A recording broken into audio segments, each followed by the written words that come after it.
নমস্কাৰ, মই নীল আৰু এটা বিশেষ কাৰণত আচলতে এনেকৈ লাইভ আজি আহিলোঁ আপোনালোকৰ লগত কথা ক'বলৈ মনৰ কিছুমান কথা আছে। আচলতে যোৱা কেইটামান দিন অকণমান ব্যস্ততাৰ কাৰণে আৰু নেটৱৰ্কৰ খুবেই বেছি অসুবিধা, সেইকাৰণে বহু কথা ক'ম বুলিও ক'ব পৰা নাছিলোঁ। কিন্তু আজি দুদিনমানৰ পৰা এটা বিশেষ ভিডিঅ'ৰ কাৰণে যথেষ্ট বিতৰ্কৰ সৃষ্টি হৈছে। যথেষ্ট মানুহে আচলতে গোটেই ভিডিঅ'টি ভুল ধৰণে লৈছে আৰু যিসকলে সম্পূৰ্ণ ভিডিঅ'টি চোৱা নাই তেওঁলোকৰ বাবে মই লাইভটো কৰিবলৈ বিচাৰিলোঁ। আৰু আপোনালোকৰ হয়তো বহুতেই মোক এতিয়াও ভুল বুজি আছে আৰু কমেণ্টত হয়তো এতিয়া আপোনালোকে গালি আৰম্ভ কৰিব, কিন্তু গালি দিলেও আপোনালোকে মোৰ কথাখিনি যাতে শুনি যায় মই সেইটোৱে অনুৰোধ কৰিম। আচলতে কি হ'ল, যোৱা 22 মে তাৰিখে আমি এখন ক্ৰিকেট খেলত অংশগ্ৰহণ কৰিছিলোঁ আৰু তাতে হঠাতে মোক সুধিছিলে যে CJPৰ বিষয়ে আপুনি কি ক'ব। আপোনালোকৰ এতিয়া যোনটো ভিডিঅ' চাৰ্কুলেট হৈ আছে বা যোনটো ভিডিঅ' চাই সকলোৱে মোক গালি দি আছে বা মোক বেয়াকৈ কৈ আছে বা মোৰ বিষয়ে ভুল ধাৰণা এটা গঢ়ি লৈছে মনত, তেওঁলোকৰ বাবে কওঁ যে 22 মে'ৰ ভিডিঅ' আচলতে সেইটো আজিৰ পৰা প্ৰায় 2 মাহতকৈও বেছি দিন হ'ল। আৰু 22 মে'ৰ দিনাখন কক্ৰোচ জনতা পাৰ্টি জন্ম হোৱা প্ৰায় 5টা কি 6টা দিন হৈছিলে। তেতিয়া বৰ বিশেষ কক্ৰোচ জনতা পাৰ্টিৰ বিষয়ে আমিও অৱগত নাছিলোঁ আৰু আপোনালোকৰ হয়তো বহুতেই তেতিয়া বিশেষভাৱে একো বৰ বিশেষ জনা নাছিলে। আৰু তেতিয়াই মোক হঠাতে খেলৰ মাজতে আহি সুধিলে যে আপুনি কক্ৰোচ জনতা পাৰ্টিৰ বিষয়ে কি ক'ব। মই সুধিছিলোঁ যে কক্ৰোচ জনতা পাৰ্টিনো কি, মই সেইটো জানিবলৈ বিচাৰিছিলোঁ তেওঁৰ পৰা। তাৰ লগতে মোৰ গোটেই সম্পূৰ্ণ ভিডিঅ'টো যদি আপোনালোকে এতিয়াও গৈ পেলাই চাগে তাত গম পাব মই কি কি কথা কৈছিলোঁ। আৰু এতিয়া যোনটো ভিডিঅ' আপোনালোকৰ বাবে প্ৰস্তুত কৰি বিশেষভাৱে আমাক বদনাম কৰিবৰ কাৰণে বা যিয়ে নহওক উদ্দেশ্য, সেইবোৰ কৰিবৰ কাৰণে যিসকলে ভিডিঅ'টো কৰিছে তেওঁলোকে বহুত বস্তু তাত দিয়াই নাই। মই আৰুনো কি কি কথা কৈছিলোঁ তাত আপোনালোকে শুনিলে গম পাব। মই তাত কৰ্মৰ কথা কৈছিলোঁ, কৰ্মমুখী হ'বলৈ কৈছিলোঁ, আমাৰ নৱপ্ৰজন্মক শ্ৰমমুখী হ'বলৈ কৈছিলোঁ, অধ্যয়নমুখী হ'বলৈ কৈছিলোঁ। সেইবিলাক কথাটো নিদিলেই।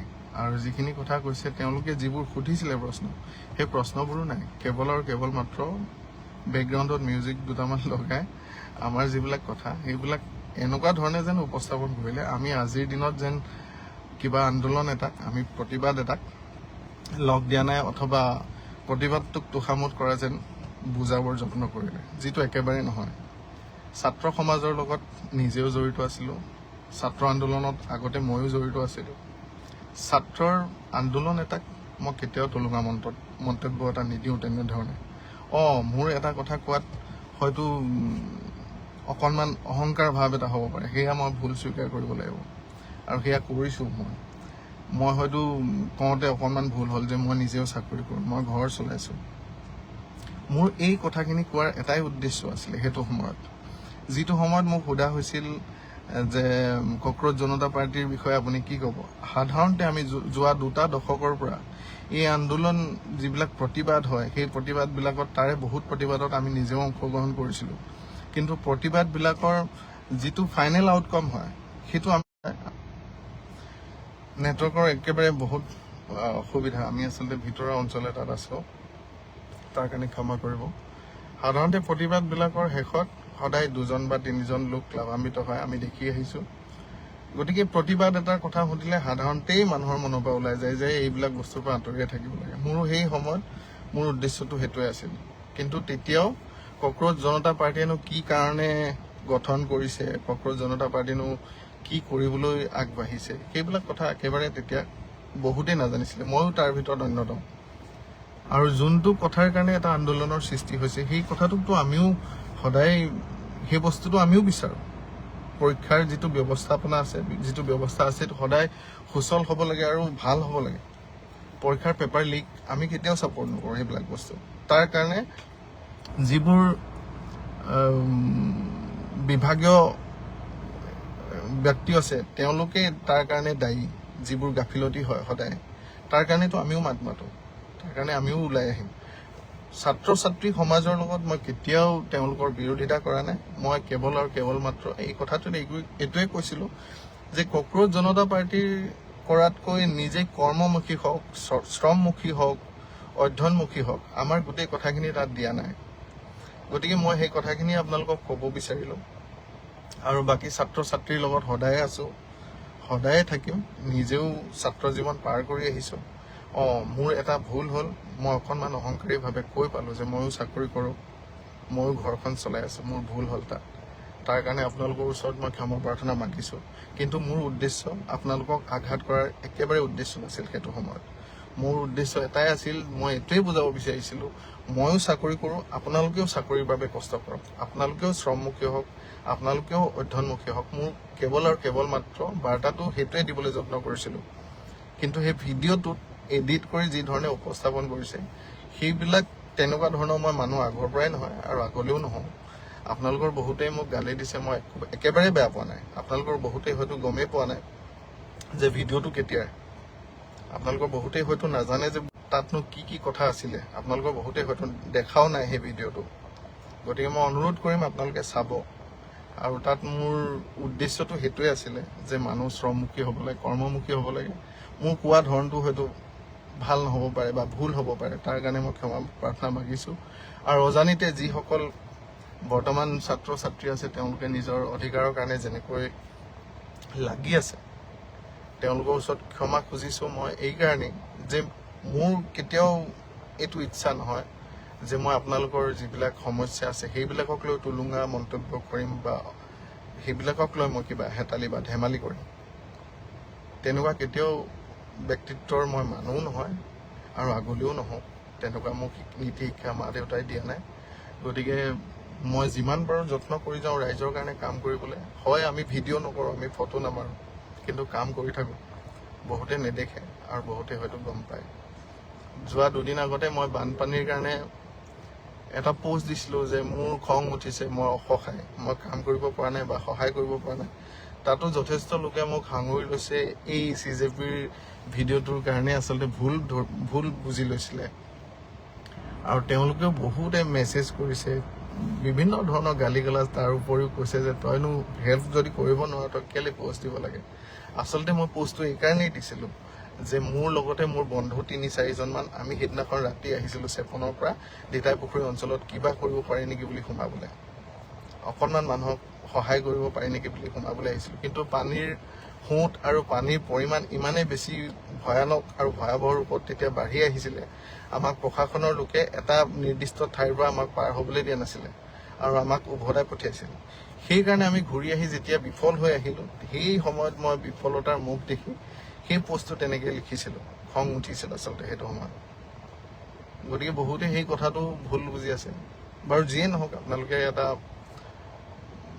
কিবা এটা কাৰণত মোক বেয়া পাইছে ময়ো আপোনালোকক একেবাৰে বেয়া পোৱা নাই বা আপোনালোককো মই ভুল বুজা নাই আপোনালোকে বস্তুবিলাক ভালকৈ চালি জাৰি চাব আৰু মোৰ এটাই অনুৰোধ যে পুৰণা ভিডিঅ'টোক লৈ পেলাই আপোনালোকৰে বহুতৰো হয়তো তেতিয়া মন্তব্যবিলাক এনেকুৱাই হ'লহেঁতেন কাৰণ আপোনালোকৰ বহুতেই হয়তো তেতিয়া গম পোৱা নাছিলে 4 দিনত যে কক্ৰোচ জনতা পাৰ্টিৰ উদ্দেশ্য কি এজেণ্ডা কি তেওঁলোকে কি কৰিব বিচাৰিছে মই এজন সাধাৰণ নাগৰিক হিচাপে যিমানবোৰ আন্দোলন দেখিলোঁ আন্দোলন দেখিলোঁ লোকপাল বিলৰ কাৰণে আন্দোলন দেখিলোঁ কৃষক মুক্তিৰ কাৰণে আন্দোলন দেখিলোঁ সেই আন্দোলনবিলাকৰ পৰা তাৰ যিটো ফলাফল আমি দেখিলোঁ তাৰ যিটো ফাইনেল ৰিজাল্ট আমি দেখিলোঁ সেয়া বিশেষভাৱে কেৱল আৰু কেৱল মাত্ৰ 2জন মানৰ লাভ হোৱাৰ বাহিৰে মই একো দেখা নাই সেইকাৰণে সাধাৰণতে স্বাভাৱিকতেই মোৰ মুখৰ পৰা ওলাই গৈছিল যে আন্দোলন এইবিলাক কক্ৰোচ জনতা পাৰ্টিৰ কাৰণে সময় থাকিব নালাগে বা সময় নাই নিজে কৰ্মমুখী হওক শ্ৰমমুখী হওক এইবিলাক কথা ভিডিঅ'টোত আপোনালোকক এডিটেড ভিডিঅ'টোত অন্তত নাই আপোনালোকে শুনিলে গম পাব চালে গম পাব গতিকে মই বিশেষ একো নকওঁ আজি আপোনালোকৰ ওচৰত ক্ষমা খুজিছোঁ আপোনালোকে এবাৰ নিজে বিবেচনা কৰি চাব আজিৰ পৰা 2 মাহৰ আগত যদি মই আপোনাক সুধিলোহেঁতেন কক্ৰোচ জনতা পাৰ্টিৰ বিষয়ে আপুনি কি ক'ব আপোনাৰ মন্তব্য কি হ'লহেঁতেন আপুনিও এবাৰ ভাবিব বাৰু যিয়ে নহওক আজি আমি আছোঁ চেপনৰ এটা অঞ্চলত আজি আমি যাব ওলাইছোঁ বেতবাৰীৰ ভিতৰুৱা অঞ্চলসমূহলৈ য'ত এতিয়ালৈকে বহুত মানুহ ফচি আছে, তেওঁলোক ওলাব পৰা নাই, তেওঁলোকক অকণমান সকাহ দিবলৈ। আৰু এই লাইভ ভিডিঅ'টিৰ জৰিয়তে মই আপোনালোকৰ ওচৰত ক্ষমা প্ৰাৰ্থনা খোজাৰ উপৰিও মই আপোনালোকক অনুৰোধ জনাইছোঁ, এইটো সময়ত মই বা মোৰ বন্ধু নীল আকাশৰ আমাৰ সেই বাইটকেইটা ইম্পৰ্টেণ্ট হয় জানো? এইটো সময়ত আমাৰ অসমীয়া সমাজ জীৱনত যিসকল লোক ইমান বহলভাৱে প্ৰভাৱান্বিত হৈ আছে, ইমান কষ্টত আছে, সেইবিলাকে মূল বিষয়। মোৰ বিষয়টো মূল হ'বই নালাগে আচলতে, মই সেইটোৱে ভাবোঁ। মোতকৈ আৰু বহুত ডাঙৰ সমস্যা আছে সমাজখনত। আহক আমি সকলোৱে যিসকল বানপীড়িত আছে, যাৰ যেনেকৈ সুবিধা হৈছে সহায় কৰিছে, আপোনালোকেও এমুঠি অন্নদান কৰক, আপোনালোকেও অকণমান সহায় কৰক। মোক গালি দি থাকিব, মই বেয়া নাপাওঁ। মই যদি আপোনালোকৰ মতে মই ভুল কৰিছোঁ, মোক গালি দি থাকিব, মোক যিমান বেয়াকৈ কওক আছে কওক, মই কোনো দুখ নাপাওঁ। মোৰ খালি বেয়া লাগি থাকিব মনত যে আপোনালোকে ভুল ভিডিঅ' এটাৰ ভিত্তিত আপোনালোকে মোৰ চৰিত্ৰটো নিৰ্ধাৰণ কৰিলে, সেইটো মোৰ জীৱনত দুখ থাকি যাব। কিন্তু মই আজিও কৈছোঁ, এতিয়াও কৈছোঁ লাইভ ভিডিঅ'টোৰ জৰিয়তে যে ছাত্ৰ আন্দোলনত ছাত্ৰৰ অধিকাৰৰ মাত মতাৰ যিটো অনুষ্ঠান বা যিটো আন্দোলন বা যিটো প্ৰতিবাদ, তেনেকুৱা প্ৰতিবাদত কেতিয়াও মই অন্ততঃ ছাত্ৰ ছাত্ৰীসকলক তুলনা মন্তব্য নকৰোঁ। আৰু সেই মন্তব্য কেৱল আৰু কেৱল CJPৰ কাৰণে আছিলে। সেইটো সময়ত CJPৰ যিটো থুলমূল ধাৰণা আছিলে, সেই ধাৰণাটোৰ ওপৰত ভিত্তি কৰিয়ে সেই কথাখিনি কৈছিলোঁ। আৰু তাতো মই সেই কথাখিনি কোৱাৰ উপৰিও মানুহক এইটো কথাও কৈছিলোঁ যে মানুহ শ্ৰমমুখী হওক, আন্দোলনমুখী নহয়। শ্ৰমমুখী হওক, কৰ্মমুখী হওক, আমাৰ অসমীয়া জনসমাজ শ্ৰমমুখী হওক, আন্দোলনমুখী হ'ব নালাগে, কৰ্মমুখী হওক, অধ্যয়নমুখী হওক। এইবিলাক কথাই ভিডিঅ'টোত তেওঁলোকে দিব নোৱাৰিলে, কাৰণ তেওঁলোকৰ উদ্দেশ্য এটাই, যিকোনো প্ৰকাৰে আমাক এই সময়ত সেই পুৰণা ভিডিঅ'টো আনি সেৱা প্ৰতিপন্ন কৰাৰ। গতিকে মই বিচাৰ আপোনালোকৰ হাতত এৰিছোঁ, আপোনালোকে যদি পাৰে মোক ক্ষমা কৰি দিব। তাৰ লগতে এটা অনুৰোধ জনাম, আপোনালোকেও সহায় কৰক, মোক নকৰিলেও নাই। যিসকল বানপীড়িত আছে, আজি বহুত ভিডিঅ' দেখিছোঁ, বহুতে মোৰ কথা কৈ লিখিছে যে সি ক'ত গ'ল, ক'ত শুই আছে। যোৱা 3 দিনৰ পৰা আচলতে আমি নেটৱৰ্ক নাই পোৱা যিখিনি অঞ্চলত আমি গৈছোঁ। যোৱাকালি আমি বিহুবৰ অঞ্চললৈ গ'লোঁ, তাত বহুতেই শোচনীয় পৰিৱেশ। তাত গ'লোঁ, বিহুবৰ অঞ্চলত আমি যিমান পাৰোঁ আমাৰ সামৰ্থ্য অনুযায়ী সকাহ দিলোঁ। টেঙা পুখুৰী, বিহুবৰ, এতিয়াও বহুত মানুহৰ মৃতদেহ উদ্ধাৰ হোৱা নাই। তাত বহুত মানুহ এতিয়াও নিৰুদ্দেশ হৈ আছে। তেনেকুৱা অঞ্চললৈ গ'লোঁ, টেঙা পুখুৰী গ'লোঁ, বিহুবৰ গ'লোঁ, চন্তক গ'লোঁ। আজি আমি তিতাই পুখুৰী 1 নং কোঁৱৰ গাঁৱলৈ যাম। তাত যিমান পাৰোঁ যত্ন কৰিম ৰাইজৰ ওচৰত যাবৰ কাৰণে। আজি তাৰ আগে আগে আমি বেতবাৰীলৈ যাম এতিয়া। আৰু এই আমাৰ যিটো সাহায্যৰ যিটো প্ৰক্ৰিয়া আৰম্ভ হৈছে যোৱা 3টা দিনৰ পৰা, আমি যিমানখিনি কৰিব পাৰিছোঁ তাত যথেষ্টখিনি মোৰ শুভাকাংক্ষীয়ে কওক বা আমাৰ জনসাধাৰণৰ কাৰণে কাম কৰিব বিচৰা লোকে কওক, আমাক তেওঁলোকে সহায় কৰিছে। তেওঁলোকৰ মই নামবিলাক কৈ দিব বিচাৰিছোঁ এবাৰ। ঘন হাজৰিকা তিনিচুকীয়াৰ পৰা, বিনোদ বৰুৱা, তাৰপিছত শান্তনু দা, গোলাঘাটৰ ভৰত মৃন্ময় দত্ত, নগাঁৱৰ অনিল শইকীয়া, লণ্ডনৰ পৰা চিনু কিশোৰ বা চিনুবাৰ লগতে আৰু 2গৰাকী প্ৰৱাসী ভাৰতীয়। তাৰ উপৰিও বৰ্তমান লখিমপুৰৰ পৰা মোৰ কেইবাজনো বন্ধুৱে আমাৰ লগত যোগাযোগ কৰিছে ইতিমধ্যে বস্তুবিলাক দিবলৈ। তাৰ উপৰিও চেপনৰ আমাৰ মৃদুল ফুকন ককাইদেউ আৰু আমাৰ লগৰ বন্ধুবিলাকক মই এবাৰ দেখুৱাই দিব বিচাৰিম আপোনালোকক কি ধৰণে এতিয়াও লাগি আছোঁ।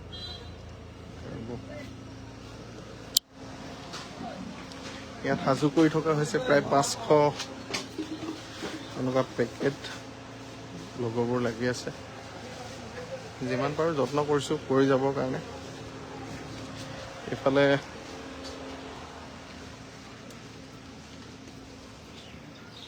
খিচিৰিৰ কাম কৰি আছে।